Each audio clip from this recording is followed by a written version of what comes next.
When people leave with a degree in communication or in my classroom, I hope that they have at least two skills. One of them is that they can effectively communicate, and the second is that they can critically engage the world around them. It's not about critically engaging in the way that I may engage, but that they think about the messages and their surroundings in a critical way. My favorite class to teach is Health in the Family, because it really lines up with my research interests. The students really learn a lot and they're very engaged because it's very applicable to them. They really learn about how their family has influenced their health now, in the past, and how they will continue to influence their own health and how they will influence their future family's health. When students leave my class, I really want them to understand better the interaction between family and health and how family influences health long term. Another thing that I really want my students to learn in my class is how to formulate opinions and how to support those opinions with evidence. But what they would walk out of that law class with is a range of things, from the very concrete knowledge of what the law actually is, so that will help them in every time they make content, use content, speak in any environment, if they go into marketing, all of their professional activities, and all of their activities as citizens. This affects how you operate in political speech, what you do if you're involved in elections around particular issues, and so forth. But more than that basic kind of civic literacy, students should leave the course knowing how to find out about the law in other areas that they may encounter as they go forward throughout the entire rest of their lives. And they should become much more able to critically read the news and understand what's going on in the political environment around us, because they understand the legal context within which all of that is happening. The course where that works out most frequently is Communication 446. It's a senior level course, so we have people who already have a lot of expertise, and it focuses on communication, organizations, and society. That means we talk about public policy issues. The last 3 courses that I've taught the students helped me choose the case studies. We did immigration reform. How can you not do immigration reform if you're living in Texas in this era?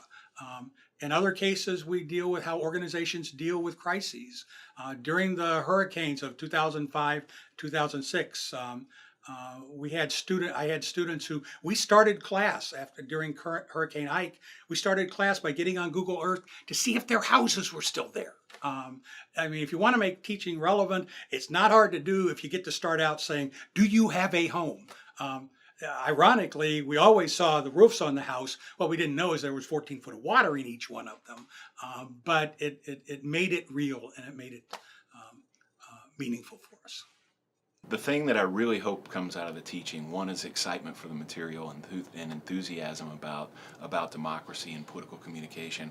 I walk in assuming that a lot of students aren't that excited about politics. We know that there's a lot of disgust with politics in our world, and so what I hope to do is to really engage them that way, and then second, to hopefully make them realize the importance of it in their daily lives. That it's not something they can just study and leave behind. That they will be affected by it at some point, and they will want to influence it. I like to take students and put them in a situation they're completely unfamiliar with, which usually involves trying to run a campaign for someone they've never heard of in a place they've hopefully never been, and to have to learn about the place, to learn about the candidate, and to develop campaign materials that would help that candidate do well in that election cycle. I really like it when they have to do it for someone they disagree with, because to really understand the political process, you have to understand your opponents as well as the people that you agree with. I very often emphasize the strategic communication aspect in my courses, and really like to lead students to a path of where they can not only be consumers of health messages, but also producers of health messages. So in my health communication research, I very often examine which types of framing or visuals work best for certain target audiences. In my recent course, we developed health messages that would inspire and prompt students to seek help and actually go over to the health center and make an appointment to discuss mental health. And the students in this course really had excellent ideas about what would work and what doesn't work, things that I just had not thought about. Certain design ideas, certain ways of framing mental health rather than mental illness, the more negative way of framing this issue, was really newsworthy and inspiring to me and really helped me inform my research even further. The course that I really love to teach is Women Minorities in the Media. It's a course that's cross-listed with Women and Gender Studies.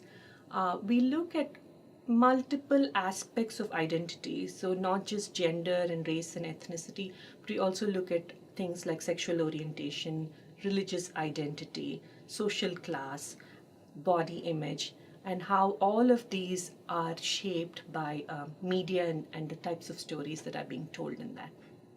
One of the things that we do in this class is an identity mapping exercise. So you talk about all different things that relate to yourself. So I'm a communication major, I'm an artist, I'm an athlete, and so on. And then we have a web of connectedness exercise. So people look at the other person's, their partner's identity map and see what is it that they shared. And then we use a yarn to connect each other. And then we throw the yarn across the room. And by the end of the class, it was like a spider web, and it really taught us how connected we are and how we don't even know this, even though we shared the entire semester with one another.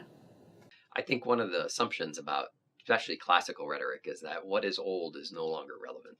One of the things I do constantly in my classroom is take these old notions and really show how they can give us not only a new perspective, but a new ability to make use of these things in really novel ways.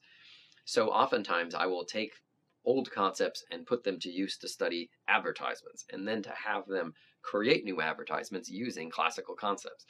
And so a lot of our students will be going into very practical disciplines, public relations, advertising.